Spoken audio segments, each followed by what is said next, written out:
Personne ne pouvait persuader le labrador perturbé de quitter la tombe. La famille était perplexe, leur défunte grand-mère n'avait jamais eu de chien. Les forces de l'ordre ont bientôt été appelées pour régler la situation. Suivant leur instinct, ils décidèrent d'ouvrir la tombe pour comprendre le comportement du chien. Ce qu'ils découvrirent les stupéfia profondément. Il était désormais abondamment clair pourquoi le chien était si déterminé à ne pas quitter la tombe. Après l'arrivée tardive de la police, l'intensité de la tempête avait augmenté, rendant la situation extrêmement dangereuse. S'il ne parvenait pas à sortir le chien de la tombe rapidement, il y avait de fortes chances qu'il périsse ce soir. Gab expliqua à la police qu'elle avait entendu des bruits étranges provenant de la tombe et voulait enquêter, mais le chien devenait agressif envers elle dès qu'elle s'approchait. Alors la police fit ce qu'elle devait faire. La seule option était d'essayer de détacher doucement le chien, et s'il n'obéissait pas, il devait le tranquilliser. Ils devaient agir très vite à cause de la tempête, et lorsqu'ils furent enfin en mesure de déterrer la tombe, ils découvrirent quelque chose qu'ils n'avaient jamais pensé trouver. Mais que faisait le chien à la tombe? Et qui avait-il à l'intérieur? Gaby était dévastée quand elle perdit sa grand-mère. Elle avait toujours été très proche d'elle, et sa perte laissa un immense vide dans sa vie. Malgré son chagrin, Gaby se rendait souvent sur la tombe de sa grand-mère presque chaque semaine. Elle apportait des fleurs et s'asseyait un moment avec elle, lui parlant et partageant des histoires sur sa vie. Elle en avait fait une routine. Chaque vendredi, vers midi, elle s'asseyait avec sa grand-mère pendant environ 1 heure. Tous ses amis et sa famille savaient qu'ils ne pourraient pas joindre Gaby à ce moment-là car elle laissait son téléphone à la maison. Mais ce n'était pas toujours la chose la plus intelligente à faire. Pour Gaby, il était nécessaire de concentrer toute son attention sur sa grand-mère, mais pour les autres, cela pouvait être gênant. Il ne pourrait pas contacter Gaby si quelque chose arrivait et vice-versa. Mais Gaby n'avait jamais fait attention à cela jusqu'à aujourd'hui. Parce qu'aujourd'hui, quelque chose s'est passé qui lui a fait souhaiter qu'elle ait son téléphone avec elle. Aujourd'hui, alors que Gaby s'approchait de la tombe de sa grand-mère, elle remarqua quelque chose de très étrange. Un chien était couché sur une tombe à côté de celle de sa grand-mère, et il semblait être très à l'aise là. Gaby était un peu perplexe mais n'y pensa pas beaucoup. Pas au début. Elle s'assit sur la tombe de sa grand-mère et commença à parler comme d'habitude. Elle resta 1 heure, comme chaque jour, et décida ensuite qu'il était temps de rentrer chez elle. Mais quand elle se leva, le chien commença à grogner contre elle. Il montra même ses dents. Elle s'assit lentement à nouveau, et le grognement s'arrêta. Gaby craignait que le chien soit agressif et souhaitait avoir son téléphone avec elle pour appeler à l'aide, mais elle ne l'avait pas. Elle savait qu'il n'y avait qu'une seule chose qu'elle pouvait faire. Se lever et s'enfuir. Son cœur battait la chamade alors qu'elle attendait le bon moment pour le faire, et quand il arriva enfin, elle courut pour sa vie. Le chien ne la suivit pas, ce qu'elle trouva un peu étrange. Mais Gaby était simplement contente que rien ne lui soit arrivé. Elle était un peu secouée par la rencontre, donc lorsqu'elle revint visiter le cimetière la semaine suivante, elle apporta son téléphone. Elle espérait que le chien serait parti d'ici là, mais malheureusement pour elle, ce n'était pas le cas. En entrant dans le cimetière, Gaby remarqua que le chien était exactement au même endroit. Il était toujours recroquevillé en boule sur la tombe d'un étranger. Elle se demandait si la famille de la personne décédée possédait le chien.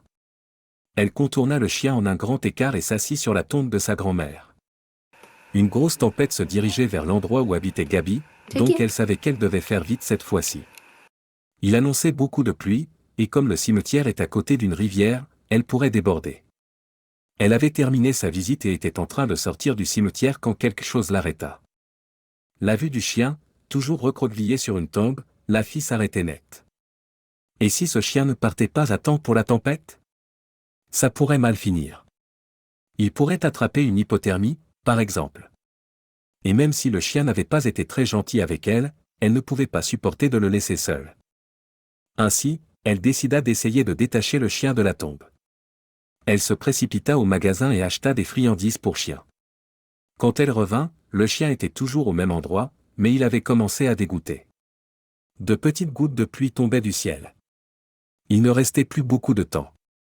Elle déposa les friandises devant le chien pour qu'il puisse manger quelque chose. Gaby supposait qu'il devait mourir de faim. Après avoir mangé quelques friandises, la queue du chien commença à remuer un peu. Cela donna à Gaby un regain de confiance pour continuer. Elle disposa un petit chemin de friandises dans sa direction et attendit que le chien bouge. Mais le chien ne bougea pas du tout. Au lieu de cela, il regarda Gaby avec ses grands yeux marrons comme s'il voulait les friandises mais ne pouvait pas se lever. Était-il blessé? Gaby s'approcha lentement pour voir s'il avait une blessure, mais le chien se remit à grogner. Gaby se sentit déchirée. Elle ne voulait pas abandonner le chien, mais il ne la laisserait pas l'aider. Elle déposa encore quelques friandises près de son nez pour qu'il puisse manger, mais alors elle entendit quelque chose. Cela sonnait comme quelque chose qu'elle n'avait jamais entendu auparavant, et elle n'avait aucune idée d'où cela venait. Mais ensuite, elle écouta plus attentivement. Gaby tourna son oreille vers la tombe et se pencha un peu. Elle ferma les yeux pour se concentrer sur le son et réalisa enfin d'où il venait. Il venait du chien. Ou sous le chien, peut-être? Elle savait qu'il venait de cette direction, alors elle décida d'enquêter. Les gouttes de pluie devenaient de plus en plus grosses. Gaby savait qu'elle devait se dépêcher, alors elle contourna rapidement la tombe. Au début, elle ne vit rien d'anormal, mais elle entendit à nouveau ce son. Alors elle contourna la tombe une fois de plus et remarqua enfin quelque chose. Gaby se mit à genoux et posa son oreille contre le sol. Elle écouta à nouveau et se redressa en réalisant que le son venait de la tombe elle-même. Comment était-ce possible? Toutes sortes de scénarios différents traversèrent son esprit. Mais une chose était certaine. Gaby savait qu'elle ne pouvait pas faire cela toute seule. Le vent commençait à se lever, et elle était sérieusement pressée par le temps. Heureusement, elle avait son téléphone avec elle cette fois-ci, donc elle pourrait appeler à l'aide. Malheureusement, elle ne savait pas à qui appeler, donc elle composa le seul numéro auquel elle pensait pouvoir l'aider. La police. Gaby composa le 911 et parla à l'opérateur. Elle expliqua sa situation et demanda à ce que la police vienne, mais l'opérateur lui donna de mauvaises nouvelles. À cause de la tempête, la police était très occupée, et il ne pourrait pas arriver assez vite. Gaby dit à l'opérateur de les envoyer quand même et qu'elle attendrait. Elle était déterminée à sauver le chien et à découvrir. Gaby retourna rapidement à l'entrée du cimetière. Là, elle attendit que la police arrive. De grandes flaques d'eau commencèrent à apparaître sur le sol à cause de la forte pluie, et Gaby s'inquiétait pour le chien. Elle savait qu'il était en sécurité sur le dessus de la pierre tombale, mais quand même, pourquoi ne partirait-il pas simplement? Même avec toute cette pluie. Les sirènes devinrent de plus en plus fortes, et Gaby put voir les couleurs bleues et rouges scintiller au loin. Elle agita les bras en l'air en regardant la voiture de police s'approcher.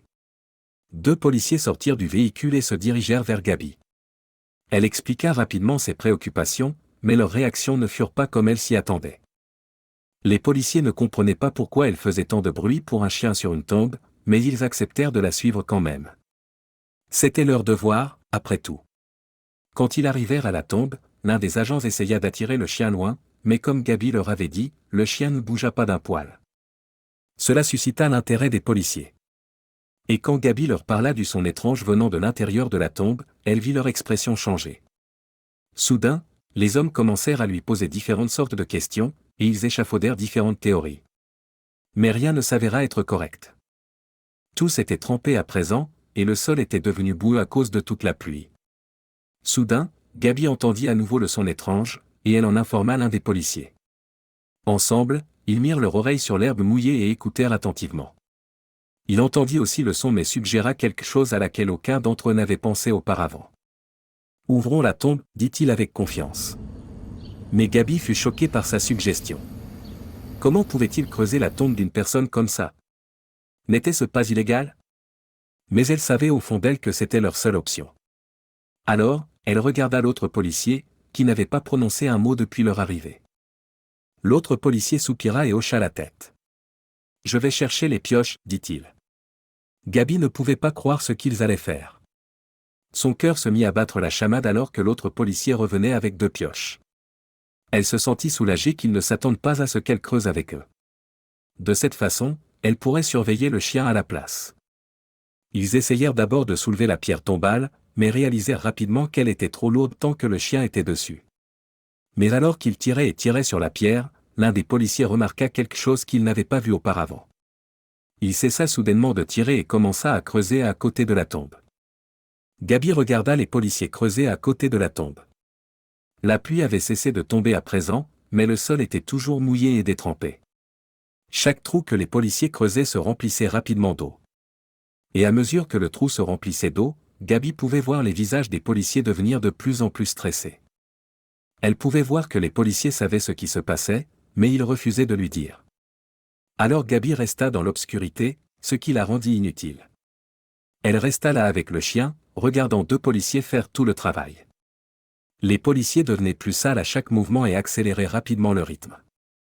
À présent, le chien avait remarqué ce qui se passait et commençait à agir différemment. Il commença à gémir, et Gabi pouvait sentir son rythme cardiaque s'accélérer alors qu'elle le caressait. Elle se demandait pourquoi le chien réagissait à leur creusement mais le mit sur le compte d'un comportement de chien idiot. Mais alors, de nulle part, quelque chose d'incroyable se produisit. La queue du chien se mit à remuer, et soudain, le chien se mit à bouger. C'était la première fois que Gabi voyait cela, et elle était vraiment émerveillée. Lentement, le chien se leva et marcha vers les policiers. Il haletait bruyamment, la langue pendante, et frottait sa tête contre les policiers qui creusaient. La bouche de Gabi s'ouvrit en grand alors qu'elle regardait le changement soudain de comportement du chien, et ce n'était pas fini. Le chien se mit soudain à creuser aux côtés des policiers. Cela les étonna tous, il leur montra qu'il y avait, en fait, quelque chose de plus gros qui se passait ici. Mais ils devaient agir vite car le soleil allait bientôt se coucher. Les policiers creusèrent et creusèrent, mais le trou se remplissait d'eau. Ils devaient trouver un moyen de faire sortir l'eau de là. Gabi courut rapidement vers sa voiture, se souvenant qu'elle avait une grosse bouteille d'eau vide quelque part. Elle attrapa la bouteille et courut revenir pour essayer de puiser l'eau. À présent, le son étrange devenait de plus en plus fort. Il semblait presque que ce n'était pas une seule chose qui faisait le son mais plusieurs. Gabi fit de son mieux pour puiser aussi vite qu'elle le pouvait, et enfin, quelque chose commença à se passer. Le niveau d'eau baissa de plus en plus à chaque cuillerée. Un des policiers cessa alors de creuser vers le bas et commença à creuser horizontalement vers la tombe. Il pensait que s'il ne pouvait pas creuser depuis le haut, il pourrait creuser sur le côté. Gabi réalisa enfin qu'ils avaient prévu de faire cela depuis le début. Mais pourquoi ne lui avait-il pas dit? Elle aurait pu les aider. À mesure qu'ils se rapprochaient de plus en plus de la tombe, les policiers abandonnèrent leurs pioches et continuèrent avec leurs mains comme s'ils ne voulaient rien endommager avec les pointes métalliques. Le chien creusait toujours avec eux mais commençait à devenir un peu trop excité, alors Gabi dut le retenir pendant que les policiers continuaient. Gabi sentit enfin que la fin était proche. Et puis, alors qu'un des policiers enlevait la dernière pelle de boue, un grand trou fut révélé qui menait tout droit sous la pierre tombale. Mais maintenant que la terre était enlevée d'un côté de la pierre pouvait s'enfoncer dans le sol avec un seul mauvais mouvement. Il savait qu'il devait agir vite. Un des policiers se mit à terre et glissa un bras dans le trou. Il bougea son bras, essayant de sentir s'il y avait quelque chose en dessous, mais le trou était très profond. Ce n'est que lorsqu'il atteignit tout son bras et son épaule dans le trou qu'il sentit quelque chose. Ses yeux s'agrandirent alors qu'il disait à Gabi qu'il avait trouvé quelque chose. Puis, il se leva lentement et sortit son bras du trou pour révéler ce qui avait été caché là-dedans tout le long. Gabi poussa un cri en réalisant ce que l'officier tenait dans sa main, et elle tendit rapidement les bras pour le prendre. Un petit chiot fut sauvé du trou, et le chien aboya joyeusement et remua la queue en voyant que son chiot était libéré. Mais ce n'était pas fini.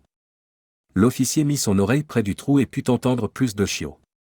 Alors, il se mit à nouveau à genoux et essaya de les atteindre tous. Le chien qui gardait s'avéra être une femelle et peut-être la mère du chiot. Au total, 6 chiots furent sauvés de sous la tombe. Mais ils étaient tous trempés et grelottaient de froid à cause de la tempête. Alors Gabi décida de tous les emmener chez elle, y compris la mère, et de les emmener chez le vétérinaire. Gabi chargea sa voiture avec les chiots et la mère et remercia les policiers. Ils restèrent sur place pour refermer la tombe et rapporter tout à la station. Gabi rentra directement chez elle et donna un bon bain chaud à tous les chiens. Elle disposa des boîtes en carton remplies de couvertures pour les garder au chaud pendant la nuit. Le lendemain, elle emmena les chiens chez le vétérinaire et apprit qu'ils étaient tous en bonne santé malgré leur expérience. Gabi décida alors de les garder tous et de les appeler sa nouvelle famille. Elle ne pouvait pas être plus heureuse qu'elle ne l'était ce jour-là, et elle savait qu'elle avait fait le bon choix en les sauvant. Il s'est avéré que le chien s'était enfui de chez lui pour donner naissance à ses chiots mais n'avait pas réussi à revenir après. Les propriétaires l'avaient cherché pendant quelques jours mais avaient abandonné tout espoir lorsque la tempête avait commencé. Ils étaient très heureux d'apprendre que Gabi avait pris soin de leur chien et avait sauvé tous les chiots. En guise de remerciement pour avoir sauvé leur chien, les propriétaires ont offert à Gabi l'un des chiots en cadeau. Gabi était aux anges car elle avait toujours voulu un chiot et avait choisi d'accepter le cadeau. En fin de compte, la mère est rentrée chez elle saine et sauve avec ses propriétaires et a continué à s'occuper de ses chiots jusqu'à ce qu'ils soient tous adoptés.